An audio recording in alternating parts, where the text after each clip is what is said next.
সুতরাং ঈমান ছাড়া নিরাপত্তার বিষয়টা কল্পনাতেই আসে না। ঈমান না থাকলে নিরাপদ ব্যবস্থা কখনো সমাজে বাস্তবায়ন হতেই পারে না। কেননা ঈমানের সাথে নিরাপত্তার সম্পর্ক ওতপ্রোতভাবে জড়িত। মুসলমান এবং হিন্দু কখনোই একই রাষ্ট্রে থেকে ইসলাম কায়েম করতে পারে না। এটা পাকিস্তান এবং ভারত আলাদা হয়েছিল সেই বিপ্লবের মহান যারা দার্শনিক নেতা ছিল তাদের অন্যতম একজন নেতা আল্লামা ইকবাল।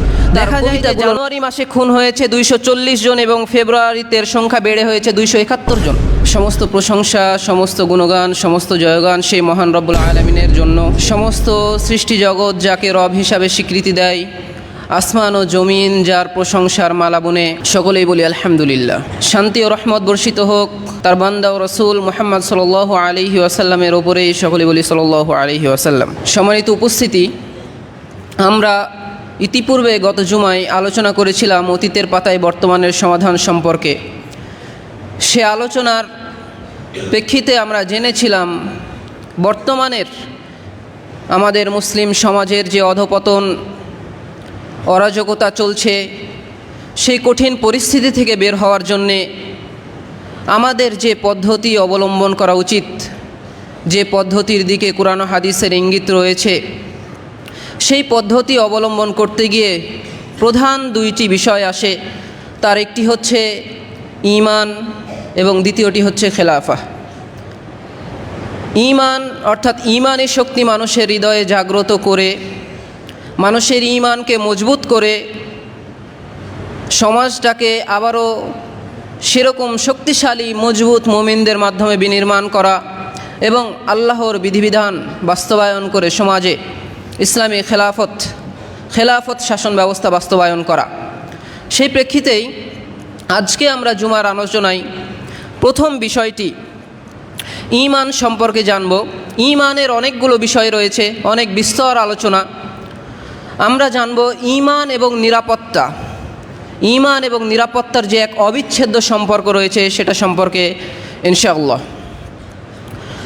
সম্মানিত উপস্থিতি, আমরা যদি দেখি বর্তমান সমাজে, আমাদের বর্তমান সমাজের যে অবস্থা, বর্তমান সমাজে জবেহ হত্যা, অন্যায়, অবিচার, অরাজকতা, মারামারি, কাটাকাটি, রাহাজানি, হানাহানি ইত্যাদি যে বিষয়গুলো প্রতিনিয়ত আমাদের চোখের সামনে আসছে, সেগুলোর আসলে মূল কারণটা কি?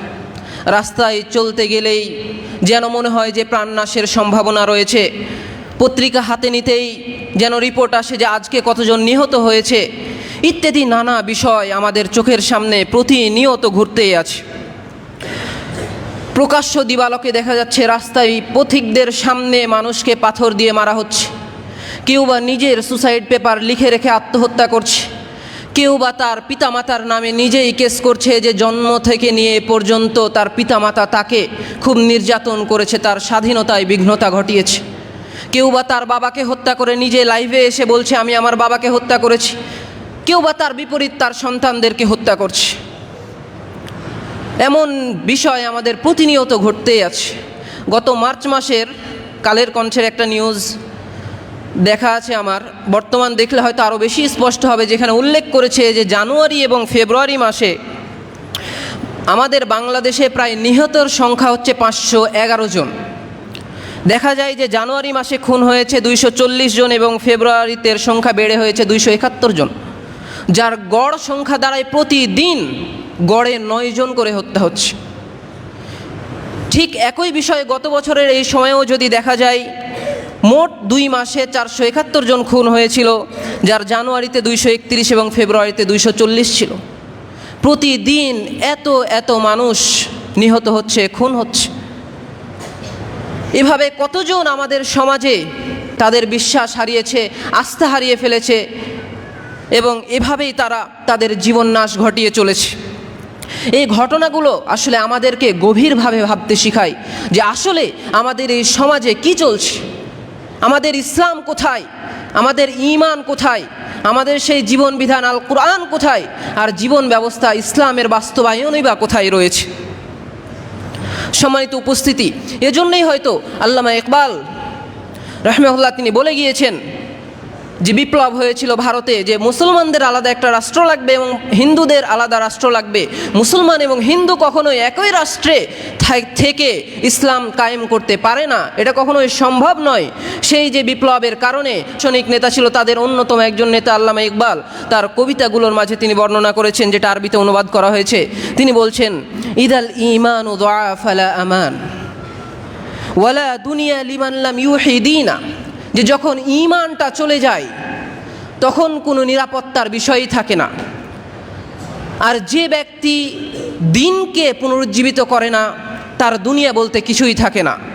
তিনি আরও বলছেন, ওয়ামান রদিয়াল হায়াতা বিগয়রি দ্বীনিন, আর যে দিন ছাড়া তার জীবনের প্রতি সন্তুষ্ট থাকে, তার অবস্থা হচ্ছে ফাকাদ জাআলাল ফানা লাহা কারিনা, সে যেন ধ্বংসকে তার জীবনের সঙ্গী করে নিয়েছে। যেমনটা শেখুল ইসলাম ইবনু তাইমিয়া রাহিমাহুল্লাহ তার মাসাইলুল ঈমানের মাঝে 18 নম্বর পৃষ্ঠায় উল্লেখ করেছেন যে ফাইনাল ঈমান মাখুদুন মিনাল আমন আল্লাযী হুয়া তামানিয়া, যে ঈমান শব্দটা, এই শব্দটা গ্রহণ করা হয়েছে আল আমন তথা নিরাপত্তা থেকে, আল্লাযী হুয়া তামানিয়া, যেটার মানে হচ্ছে নিশ্চিন্ত, শান্তি, প্রশান্তি। সুতরাং নিরাপত্তা যদি সমাজে বাস্তবায়ন করতে হয়, নিরাপদ যদি আমাদের থাকতে হয় প্রতিটা ক্ষেত্রেই, তাহলে ঈমানের কোনো বিকল্প নেই। মানুষের ঈমান যত বেশি মজবুত হবে, মানুষ নিজের ঈমানকে হৃদয়ে যত ভালোভাবে ধারণ করবে, ঠিক ততটাই নিরাপদ ব্যবস্থা সমাজে বাস্তবায়ন হবে। সম্মানিত উপস্থিতি, এই ঈমান না থাকার কারণেই মানুষ ইতরে পরিণত হচ্ছে এইভাবে। আর এই ঈমান না থাকার কারণে মানুষ রহমত থেকে দূরে সরে যাচ্ছে, আর এই রহমত থেকে দূরে সরে যাওয়ার কারণেই মানুষ শয়তানের সঙ্গী হচ্ছে, আর শয়তান তার কাছে আসতে সাহস পাচ্ছে এবং তাকে এসে পথভ্রষ্ট করছে। যেমনটা মহান আল্লাহ তাআলা বলেছেন, যদি দেখা যায়, আপনারা দেখবেন সূরা যুখরুফের 36 নম্বর আয়াতে আল্লাহ তাআলা বলছেন, ওয়া মান ইয়াশু আন যিকরিল্লাহ, যে আল্লাহর জিকির থেকে বিমুখ থাকে, যে আল্লাহর জিকির থেকে দূরে থাকে, আল্লাহ তাআলা বলছেন, নুকাইয়িদ লাহু শাইতানান ফাহুয়া লাহু কারিনুন, আমরা তার জন্য একটা শয়তানকে নিযুক্ত করি যে তার সঙ্গী হয়ে যায়। আল্লাহ তাআলা বলছেন যে ব্যক্তি কুরআন থেকে বিমুখ হয়ে থাকে, যিকরুল্লাহ দ্বারা উদ্দেশ্য, যেমনটা ইমাম সাঈদী উসাইমিন রাহিমাহুল্লাহ সহ অন্যান্য আলেমগণ বলেছেন যে আল কুরআন, যে ব্যক্তি কুরআন থেকে বিমুখ থাকে, কুরআনের বিধানগুলো বাস্তবায়ন করা থেকে বিমুখ থাকে, কুরআন তেলাওয়াত করা এবং কুরআন মান্য করা থেকে বিরত থাকে, আল্লাহ তাআলা স্বয়ং তার জন্য একজন শয়তানকে নিযুক্ত করে দেয়, যে তাকে এই দিন থেকে, সঠিক পথ থেকে পথভ্রষ্ট করে। সে সর্বদা তার সঙ্গী হয়ে থাকে। আর এই কুরআন থেকে বিমুখ থাকার মানেই হচ্ছে আল্লাহর জিকির থেকে বিমুখ থাকা আর ঈমান থেকে দূরে সরে যাওয়া। কেননা কুরআনের মাধ্যমেই মানুষের ঈমান বৃদ্ধি পায়, যেমনটা আল্লাহ তাআলা স্পষ্টভাবে বলেছেন সূরাতুল আনফালের 2 নম্বর আয়াতের মাঝে, যেখানে আল্লাহ তাআলা বলছেন, ইন্নামাল মুমিনুনা আল্লাযীনা ইযা যুকিরাল্লাহু ওয়াজিলাত কুলুবুহুম ওয়া ইযা তুলিয়াত আলাইহিম আয়াতিহি যাদাতুহুম ঈমানা, যে যখন আল্লাহর কুরআন তাদের নিকটে পেশ করা হয়, তাদের নিকটে তিলাওয়াত করা হয়, আল্লাহর জিকির আজগার করা হয়, তখন তাদের ঈমান বৃদ্ধি পায়। তো মানুষ যখন এই কোরআন থেকে বিমুখ থাকে, কোরআনের বিধিবিধান বাস্তবায়ন করা থেকে বিমুখ থাকে, তখন অটোমেটিক্যালি তার ঈমানটা কমে যায়, তার হৃদয়ের যে বিশ্বাস রয়েছে সেটার মধ্যে খান্তি আসে। আর যখনই তার ঈমান কমে যায়, তার হৃদয়ের বিশ্বাসের মধ্যে খান্তি আসে, তখনই আল্লাহ তাআলা বলছেন, নুকাইয়িদ লাহু শাইতানা, আমরা তার জন্য একটা শয়তান নিযুক্ত করি, ফাহুয়া লাহু কারিন, সে তার জন্য সঙ্গী হয়ে যায়। আর শয়তান যখন কোনো ব্যক্তির সঙ্গী হয়, শয়তান যখন কোনো মানুষের সাথী হয়, তখন আর বুঝতে বাকি থাকে না যে শয়তান তাকে কি করবে। অথচ আল্লাহ তাআলা সেটাও স্পষ্ট করে দিয়ে বলছেন সূরা নিসার 19 এবং 20 নম্বর আয়াতে, যে ওমাই ইয়াত্তাখিদিশ শাইতানা ওয়ালিয়্যা মিন দুনিল্লাহ, ওমাই ইয়াত্তাখিদিশ শাইতানা ওয়ালিয়্যা মিন দুনিল্লাহ, যে ব্যক্তি আল্লাহ ছাড়া শয়তানকে বন্ধুরূপে গ্রহণ করবে, যে মানুষ শয়তানকে আল্লাহ ব্যতীত তার অভিভাবক, তার বন্ধু, তার সাথী হিসাবে গ্রহণ করবে, বলছেন আল্লাহ তাআলা, ফাকাদ খাসিরা খুসরানাম মুবিনা, সে স্পষ্ট ক্ষতিতে নিমজ্জিত হলো। শয়তানকে যখন সে ওলি, তার বন্ধু এবং সাথী রূপে গ্রহণ করলো, তার মানে স্পষ্টভাবে ক্ষতি।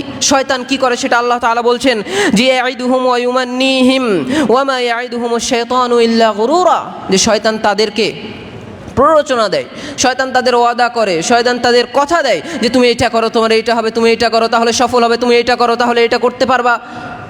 এভাবে বিভিন্নভাবে প্ররোচনা দিয়ে ইসলামের বাইরে শয়তান তাকে লোভ দেখায়, তার ওয়াদা করে। কিন্তু শয়তান আসলে কি করে? বলছে ওমা ইয়াইদু শাইতানু ইল্লা গুরুরা, যে শয়তান আসলে ধোঁকা প্রবঞ্চনা ছাড়া অন্য কিছুই দেয় না মানুষকে।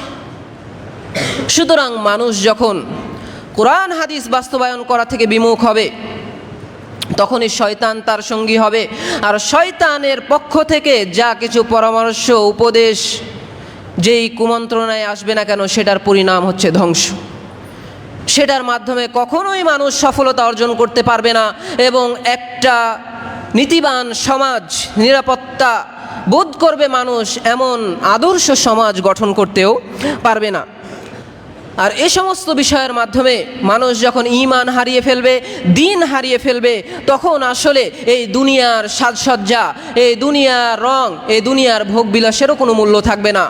যখন আপনার দিনই থাকলো না, আপনার ঈমানই থাকলো না, তখন কী বা মূল্য থাকলো আপনার এই সুখ্যাতির, কী বা মূল্য থাকলো আপনার নাম দামের, কী বা মূল্য থাকলো আপনার জমি জায়গা, আপনার সম্পত্তির? সম্মানিত উপস্থিতি, অথচ যে ব্যক্তির ঈমান রয়েছে, যে ব্যক্তির ঈমান রয়েছে সে দুনিয়ার মালিক। দুনিয়া তার হাতের মুঠোয় থাকা সত্ত্বেও দুনিয়ার এই লোভ লালসা, দুনিয়ার এই ক্ষমতা তাকে কখনো বন্দী করতে পারে না। দুনিয়ার এই বিপদগুলোতে সে যখন নিমজ্জিত হয় তখন সে তার আরও ঈমানকে আরও মজবুত করে নিয়ে ফিরে আসে।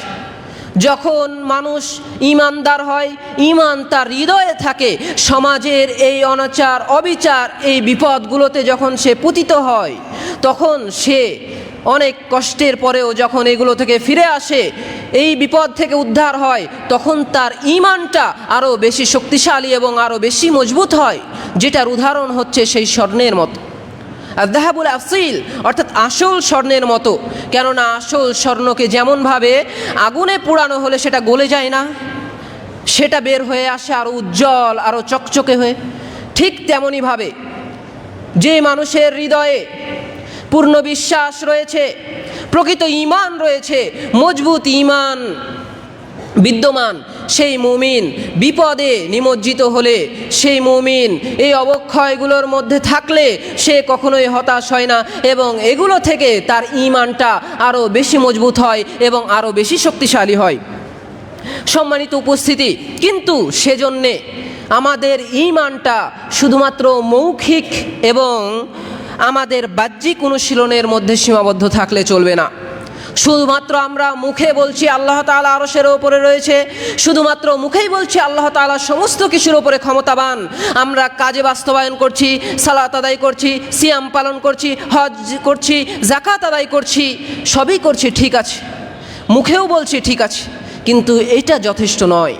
বরং যতক্ষণ পর্যন্ত না এই ঈমানটা আপনার হৃদয়ে প্রকৃতভাবে প্রথিত হবে ততক্ষণ পর্যন্ত আপনার সমাজে নিরাপত্তা বাস্তবায়ন করা, সমাজে আপনার ঈমানে শক্তির ফল দেখানো কখনোই সম্ভব হবে না। এই ঈমানের কথাই হিরাক্লিয়াস আবু সুফিয়ান রাদিয়াল্লাহু আনহুকে জিজ্ঞাসা করেছিলেন। যখন প্রথম হিজরত করে আবু সুফিয়ান রাদিয়াল্লাহু আনহু সহ আরও কয়েকজন সাহাবী গিয়েছিলেন আবিসিনিয়ায়, তখন হিরাক্লিয়াসের দরবারে হিরাক্লিয়াস যে প্রশ্নগুলো করেছিল তার মধ্যে একটি প্রশ্ন ছিল যেটা তিনি করেছিলেন যে হাল ইয়ারতাদ্দু আহাদুন মিনহুম সাখাতান আন দীনিহি, যে ইসলাম গ্রহণ করার পরে কেউ কি দিনের প্রতি অসন্তুষ্ট হয়ে দিন থেকে ফিরে চলে যায়? কেউ কি ইসলাম গ্রহণ করার পরে অসন্তুষ্ট হয়ে ইসলাম ত্যাগ করে?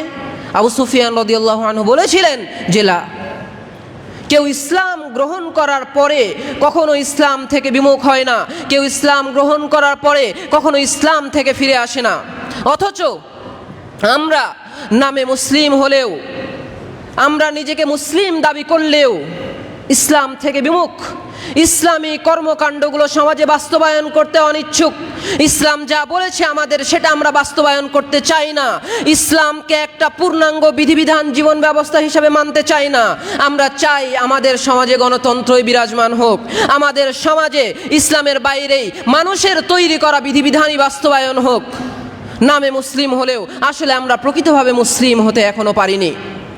আমরা মুখে ঈমানের বিষয়গুলো বাস্তবায়ন করলেও, কাজে কর্মে ঈমানের বিষয়গুলো বাস্তবায়ন করলেও ঈমানের মূল যে বিষয় আমাদের হৃদয়ে লালন করা, সেটা এখনও আমরা আমাদের হৃদয়ে লালন করতে পারিনি। সেজন্যে ঈমানের যে প্রকৃত অবস্থা সেগুলো আমরা মেনে নিতে পারি না। এটাই হচ্ছে আমাদের সমাজের, আমাদের মুসলিমদের প্রধান অবস্থা, মৌলিক অবস্থা, যেটা নিতান্তই খুব কষ্টকর। সম্মানিত উপস্থিতি, আর যখনই মানুষ এই ঈমানটাকে তার হৃদয়ে ধারণ করতে পারছে না, যে ঈমানটা তাকে সত্যের পথে অবিচল থাকবে, সত্য বিষয়গুলো বাস্তবায়ন করতে সহযোগিতা করবে, তখনই আসলে সমাজে এই সমস্ত বিশৃঙ্খলা ঘটছে। কেননা মানুষের ঈমানই যখন দুর্বল হয়ে গিয়েছে, শয়তান তার সঙ্গী হয়েছে, তখন অবশ্যই তাকে সমাজে বিশৃঙ্খলা ঘটাতে শয়তান উদ্বুদ্ধ করবে, হত্যাকাণ্ড ঘটাতে উদ্বুদ্ধ করবে, চুরি ডাকাতি ঘটাতে উদ্বুদ্ধ করবে। আর এই সমস্ত বিষয়গুলো যা কিছু সমাজে ঘটছে, তার কারণ এটাই যে মানুষদের মাঝে ঈমান নাই, মানুষের হৃদয়ে ঈমান নেই, যে জন্যে এই সমস্ত কর্মকাণ্ডগুলো শয়তান নির্দ্বিধায় এবং খুব সহজেই ঘটিয়ে যেতে পারছে। মানুষ নির্দ্বিধায় শয়তানের বিষয়গুলো সাদরে গ্রহণ করে নিতে পারছে, আল্লাহর বিধিবিধানগুলো বাতিল করে শয়তান যখন তাকে যেটা বলছে সেটা নির্দ্বিধায় সে বাস্তবায়ন করে যাচ্ছে। যখন তাকে কোরআনের বিষয়গুলো শোনানো হচ্ছে, কোরআনের বাণী বলা হচ্ছে, তখন সে সেটাকে গ্রহণ করছে না, সেটাকে মনে মনে সে ঘৃণা করছে, যেগুলো তো সাধারণ বিষয়, এগুলো তো আমরা প্রতিনিয়তই শুনি, এগুলো আসলে আমাদের তেমন গুরুত্ব দেওয়ার প্রয়োজন নেই, এবং সে সত্যকে ত্যাগ করছে, এবং সে এভাবেই বাতিলের মধ্যে নিমজ্জিত হচ্ছে এবং বাতিলের মরুভূমিতে সে বিচরণ করছে। আর এই বাতিল থেকে ফিরে আসার জন্য, বাতিলের এই মরুভূমি থেকে উদ্ধার হওয়ার জন্য যে পদ্ধতি, যে বিষয়টা আপনাকে অবলম্বন করতে হবে, এই বাতিল থেকে মুক্তি লাভের জন্য যে বিষয়ের সন্ধান আপনাকে নিতে হবে, সেটাই হচ্ছে ঈমান। এই ঈমানের শক্তি আপনাদের হৃদয়ে লালন করতে হবে, ঈমানের প্রকৃত বাস্তবতা আমাদের অনুধাবন করতে হবে। সম্মানিত উপস্থিতি, আর যখনই আমরা আমাদের এই ঈমানকে আমাদের হৃদয়ে লালন করতে পারবো, ঈমানকে নিজের হৃদয়ে বাস্তবায়ন করতে পারবো, তখনই আসলে আমরা শয়তানের কর্মকাণ্ডগুলোকে উপলব্ধি করতে পারবো এবং সেগুলো থেকে বিরত থেকে আল্লাহর আদেশকে বাস্তবায়ন করতে পারবো। কেননা শয়তানকে এই কাজের জন্যে নিযুক্ত করা হয়েছে। সম্মানিত উপস্থিতি, আর এভাবেই পৃথিবীতে শয়তানি মূলত মানুষের এই ঈমানের দুর্বলতার সুযোগ নিয়ে ফাসাদ, বিশৃঙ্খলা বাস্তবায়ন করে যাচ্ছে। সেজন্যে আমাদের সমাজে নিরাপত্তা বাস্তবায়ন করার জন্য অত্যন্ত আবশ্যক হচ্ছে আমাদের নিজেদের মাঝে আমাদের ঈমানি শক্তিকে মজবুত করা, আমাদের সমাজের প্রত্যেক মুসলমানের হৃদয়ে এই ঈমানি শক্তিকে মজবুত করা এবং একটা মজবুত ঈমানের মাধ্যমে একটা পূর্ণাঙ্গ শক্তিশালী ঈমানি পরিবেশ তৈরি করা। কেননা আল্লাহ তাআলা যে সমস্ত কওমের কথা বলেছেন, যে সমস্ত জাতির কথা বলেছেন, যেগুলোর সাথে নিরাপত্তা সম্পৃক্ত ছিল, যারা নিরাপদে ছিল, সেই প্রত্যেকটা জায়গায় ঈমান এবং নিরাপত্তার বিষয়টিকে সংশ্লিষ্ট ছিল, এক জায়গায় করেছিলেন আল্লাহ তাআলা। যেমনভাবে আল্লাহ তাআলা বলেছেন সূরা ফুসসিলাতের 25 নম্বর আয়াতে আল্লাহ তাআলা বলেছেন, ওয়াকাদ্দাইনা লাহুম কুরানা ফাযায়্যানু লাহুম মা বাইনা আইদিহিম ওয়া মা খালফাহুম, যে যখন আল্লাহ তাআলার নিয়ামতগুলোকে অস্বীকার করার কারণে, আল্লাহর দ্বীনকে বাস্তবায়ন না করার কারণে তারা পথভ্রষ্ট হয়ে গিয়েছিল, আল্লাহ তাআলা তাদের পিছনে শয়তানকে নিযুক্ত করেছিল এবং শয়তান তাদেরকে, দুনিয়াকে তাদের সামনে পিছনে সকল দিক থেকেই সুশোভিত, আকর্ষণীয় করে তাদের কাছে তুলে ধরেছিল এবং তারা এই দুনিয়ার মোহে নিমজ্জিত হয়ে গিয়েছিল, আবিষ্ট হয়ে আটকা পড়ে গিয়েছিল। তাদের অবস্থায় আল্লাহ তাআলা বলেছেন যে হাক্কা আলাইহিমুল কওলু ফি উমামিন কদ খালাত মিন ক্বাবলিকুম মিনাল জিন্নি ওয়াল ইনস, যে পূর্ববর্তীতে যে জাতি ছিল মানুষ এবং জিনের মধ্যে থেকে, প্রত্যেকের ওপরেই যখন তাদের ঈমান এভাবে দুর্বল হয়েছে এবং শয়তানকে নিযুক্ত করা হয়েছে, দেখা গিয়েছে যে আল্লাহ তাআলার কথাই বাস্তবায়ন হয়েছে। সেটা কি? আল্লাহ তাআলা বলছেন ইন্নাহুম কানু খাসিরিন, যে তারা পথভ্রষ্ট ছিল, তারা ধ্বংস হয়ে গিয়েছে, তারাই ক্ষতিগ্রস্ত ছিল। তো এটা আল্লাহ তাআলার স্বয়ং কথা যে পূর্ববর্তী যে জাতি ছিল মানুষদের মধ্যে থেকে, পূর্ববর্তী যে জাতি ছিল জিনদের মধ্যে থেকে, প্রত্যেকেরই যখন ঈমান দুর্বল হয়েছে, শয়তানকে তাদের উপরে নিযুক্ত করা হয়েছে, তখনই তারা ক্ষতির মধ্যে নিমজ্জিত হয়েছে, ক্ষতিগ্রস্ত হয়েছে এবং ধ্বংস হয়ে গিয়েছে। আর এটা বাস্তব কথা যেটা পূর্ববর্তী জাতির মাঝে বাস্তবায়িত হয়েছিল। আর পূর্ববর্তী জাতির ঘটনাগুলো বর্ণনা করে আমাদের শিক্ষা নিতে বলা হয়েছে, সেজন্যে কোরআনের 1/3 পূর্ববর্তী জাতির ঘটনা দিয়েই পরিপূর্ণ। সেজন্য আমাদেরও উচিত এই পূর্ববর্তী জাতির এই অবস্থাগুলো থেকে শিক্ষা গ্রহণ করা এবং আমাদের নিরাপত্তার জন্যে, আমাদের নিরাপদ জীবন ব্যবস্থা এবং সমাজ বিনির্মাণের জন্যে আমাদের ঈমানকে মজবুত করা। এছাড়াও আল্লাহ তাআলা অন্যত্র বলেছেন, আল্লাহ তাআলা বলছেন ওয়াদরাবাল্লাহু মাসালান ক্বরিয়াহ, আল্লাহ তাআলা উদাহরণ দিচ্ছেন একটি গ্রামের। আল্লাহ তাআলা বলছেন যে কানাত আমিনাতান মুতমাইন্নাহ, যে গ্রামটি ছিল নিরাপদ, নিরাপদ এবং নিশ্চিন্ত একটি গ্রামের আল্লাহ তাআলা উদাহরণ দিয়ে বলছেন যে ইয়াতিহা রিজকুহা রাগাদাম মিন কুল্লি মাকান, যে তাদের নিকটে রিজিক আসতো সকল দিক থেকে। নিরাপদ গ্রাম ছিল, নিশ্চিন্ত গ্রাম ছিল, তাদের রিজিকের কোনো চিন্তা ভাবনা ছিল না, কোনো টেনশন ছিল না, তারা আরামে নিশ্চিন্তে বসবাস করত, খেত, পানাহার করত এবং থাকতো। আল্লাহ তাআলা বলছেন তাদের বিষয়ে ফাকাফারাত বিআনউমিল্লাহ, অতঃপর তারা আল্লাহর নিয়ামত রাজিকে অস্বীকার করলো। তারপর আল্লাহ তাআলা বলছেন,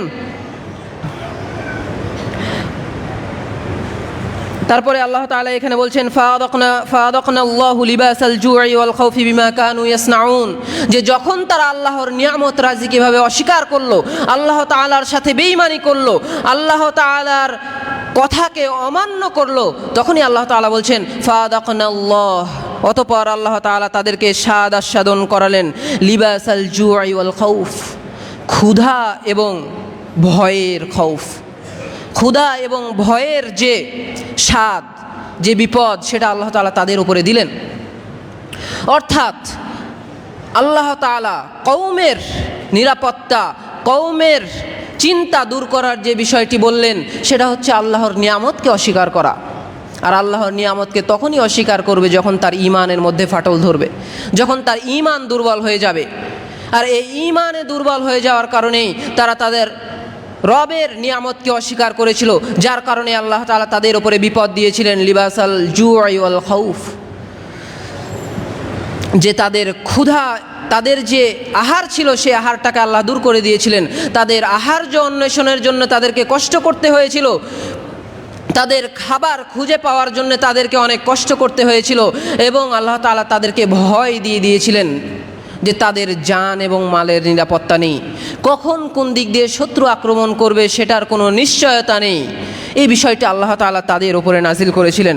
সুতরাং যখন আল্লাহর দেওয়া নিরাপত্তা এবং এই প্রাচুর্যকে আমরা অস্বীকার করি, আল্লাহর সাথে বেঈমানি করি, আমাদের ঈমান দুর্বল হয়ে যায়, তখনই মানুষকে শয়তান পথভ্রষ্ট করে এবং আল্লাহ তাআলা এইভাবে মানুষকে পরীক্ষা করে থাকেন শয়তানের মাধ্যমে।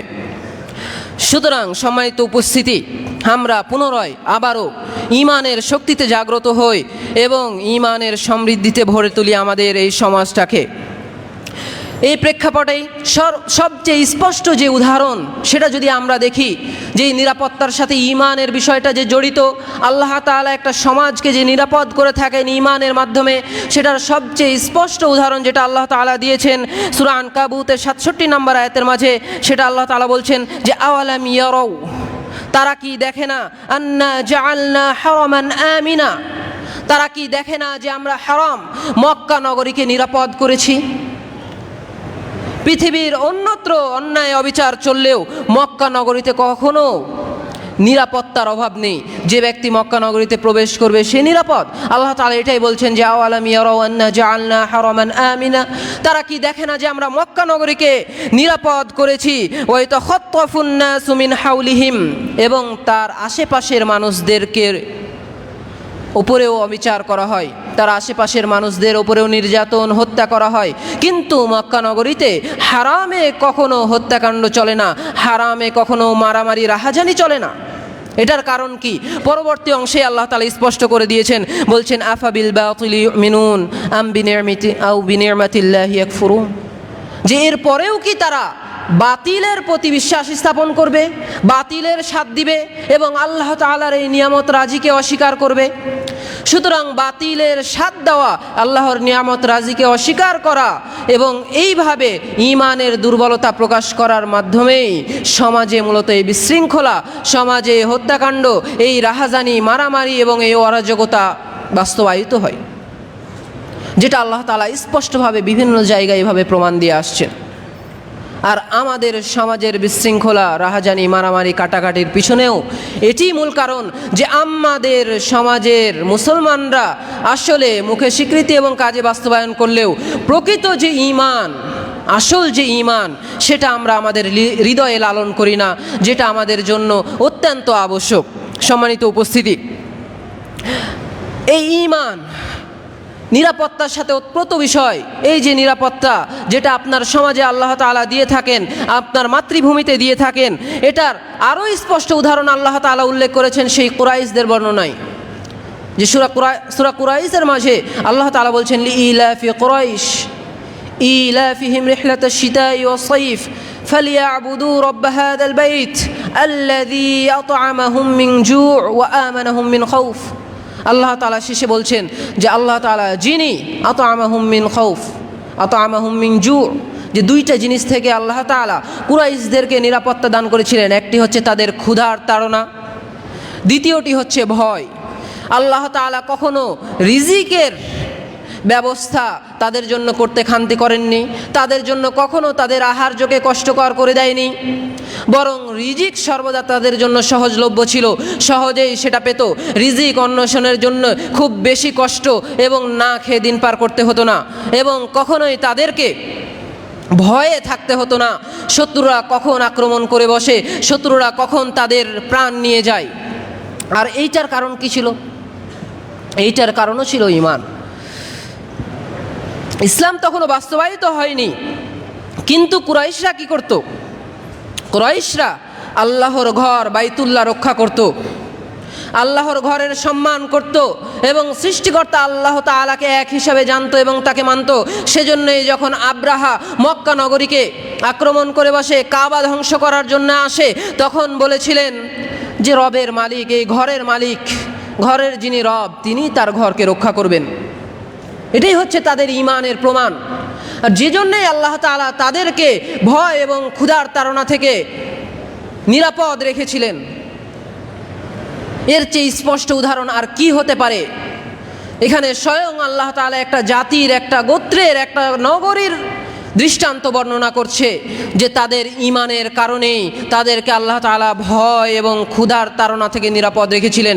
সুতরাং আজকেও আমাদের সমাজে আমাদের প্রাণনাশের ভয় থেকে নিরাপদ থাকার জন্য, নিশ্চিন্ত থাকার জন্য, আমাদের দ্রব্যমূল্য সহজলভ্য করার জন্য যেই পদ্ধতি অবলম্বন করতে হবে, তার মূলেই, তার প্রথমেই, তার শুরুতেই হচ্ছে আমাদের প্রত্যেকের হৃদয়ে আমাদের ঈমানকে মজবুত করতে হবে এবং সেটা সকলের হৃদয়ের বাস্তবায়ন করার জন্যে আমাদের ঐক্যবদ্ধভাবে কাজ করতে হবে।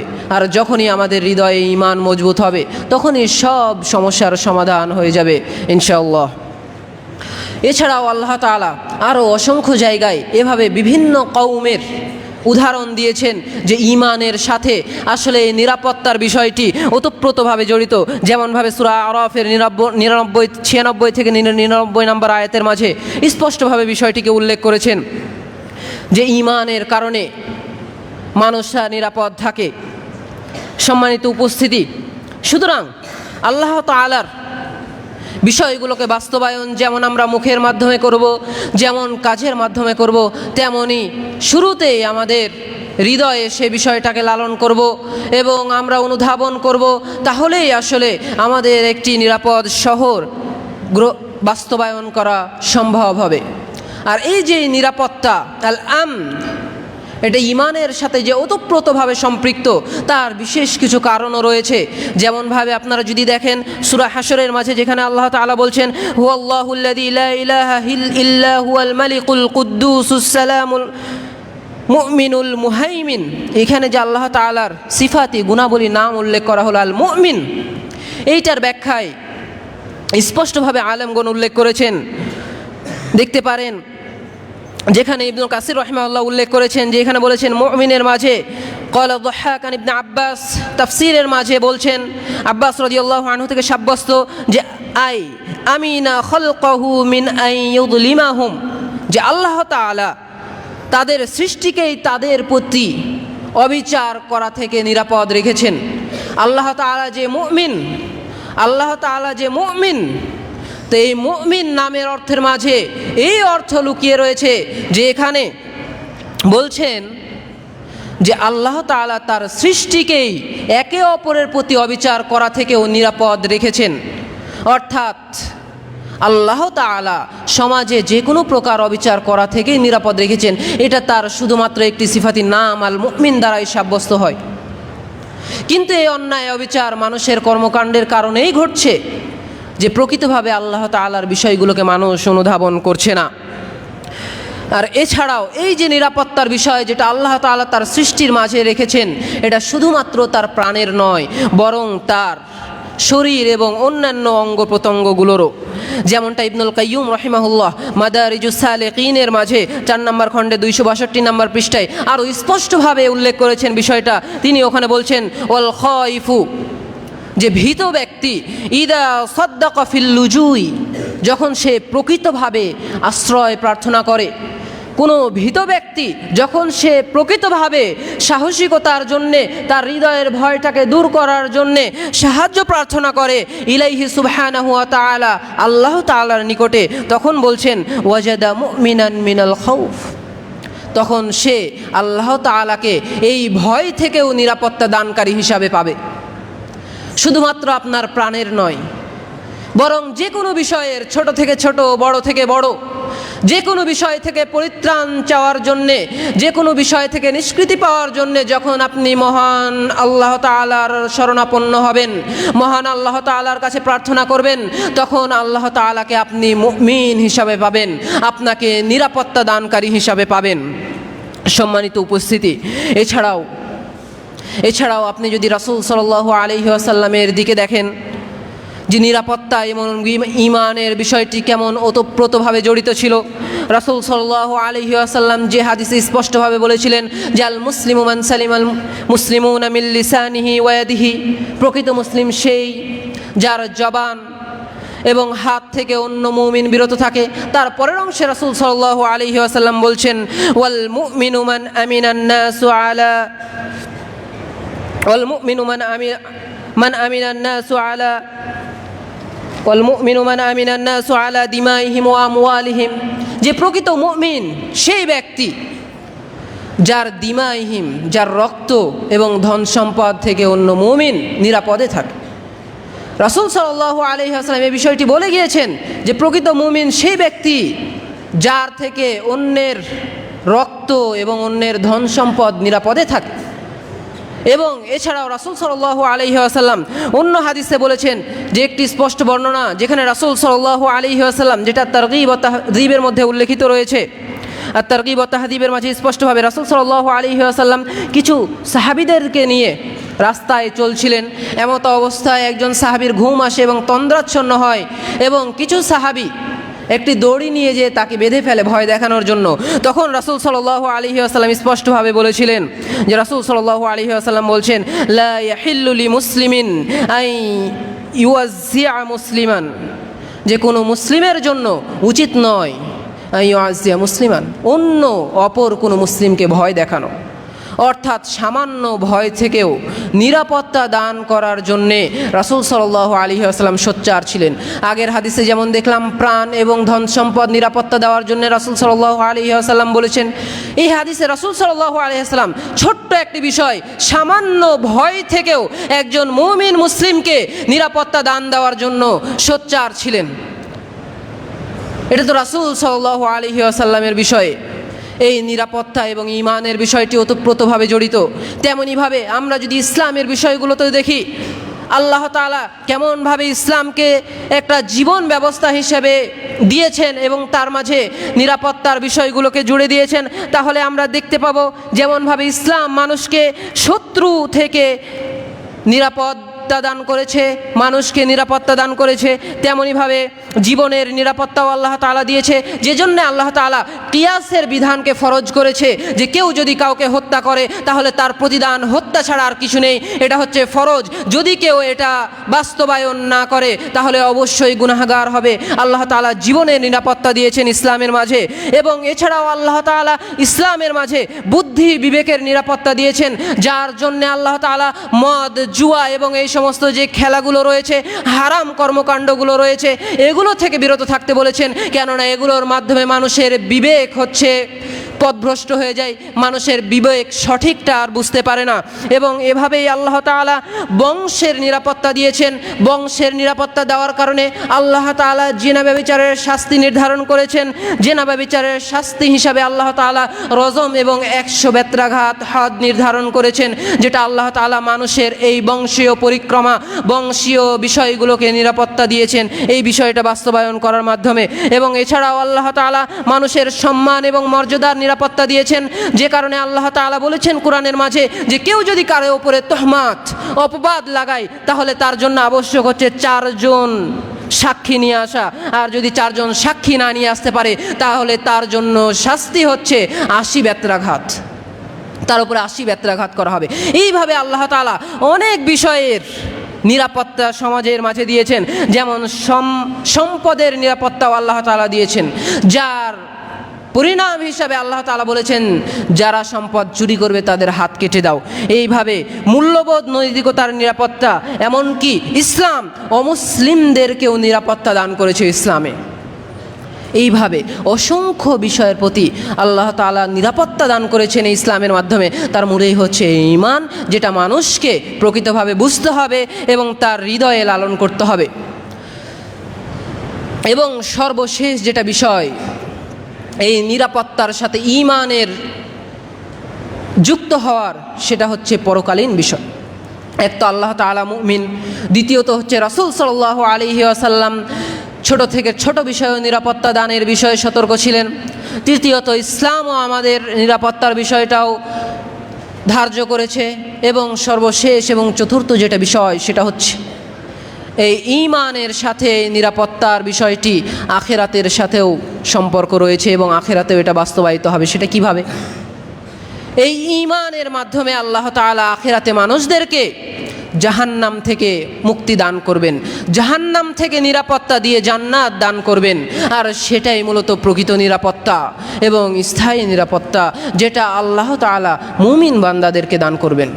সুতরাং সম্মানিত উপস্থিতি, যে কোনো পরিস্থিতিতে আমাদেরকে যে কোনো বিপদ থেকে উদ্ধার হতে হলে, যে কোনো বিষয় থেকে রক্ষা পেতে হলে, ছোট থেকে ছোট এবং বড় থেকে বড় আমাদের ঈমানটাকে শুধুমাত্র আমাদের কথাই প্রতিফলিত না করে, আমাদের ঈমানকে শুধু কাজে বাস্তবায়িত না করে, সর্বাগ্রে আমাদের ঈমানটাকে আমাদের হৃদয়ে আমাদের লালন করতে হবে, আমাদের হৃদয়ে প্রথিত করতে হবে, হৃদয়ে সেটাকে লালন করতে হবে, মজবুত করতে হবে এবং অনুধাবন করতে হবে। এবং আমাদের সমাজের প্রত্যেক মুসলিমের হৃদয়ে সেটাকে পৌঁছে দেওয়ার জন্য, সেটাকে পুনরুজ্জাগৃত করার জন্য আমাদের দাওয়াতি কার্যক্রমগুলোকে বাস্তবায়ন করতে হবে। আর এটি না থাকার কারণেই আমরা নামে মুসলমান হওয়ার পরেও, সালাত, সিয়াম, হজ আদায় করার পরেও আমরা মূলত ইসলামী বিধিবিধানগুলো আমাদের সমাজে বাস্তবায়িত করতে পারছি না। কেননা আসলে আমরা প্রকৃতভাবে সেগুলোকে অনুধাবনই করতে পারছি না, আমরা সেগুলো বুঝতেই পারছি না। আমরা শুধু বলছি আর ইবাদতগুলো বাস্তবায়িত করছি, কিন্তু অন্যান্য কর্মকাণ্ডগুলো বাস্তবায়িত করতে পারছি না, কেননা সেগুলো আমরা আমাদের হৃদয়ে লালন করছি না এবং বুঝছি না। সুতরাং সকল মুসলিম ভাইদের নিকটে আবেদন, আমরা সকলেই চেষ্টা করি এবং আল্লাহ তাআলা আমাদের সকলকেই এটির তৌফিক দান করুন যে ঈমান যেমনভাবে আমরা মুখে স্বীকৃতি দিচ্ছি এবং কাজে বাস্তবায়ন করছি, ঠিক তেমনইভাবে আমরা হৃদয়ে লালন করি এবং আমাদের ঈমানকে মজবুত করি এবং আমাদের ঈমানি শক্তিকে পুনরুজ্জাগরিত করি এবং আমাদের মুসলিম সমাজকে আবারও পুনরায় বিনির্মাণ করার চেষ্টা করি। আল্লাহ তাআলা আমাদের সকলকেই সেই তৌফিক দান করুন। আল্লাহুম্মা আমিন।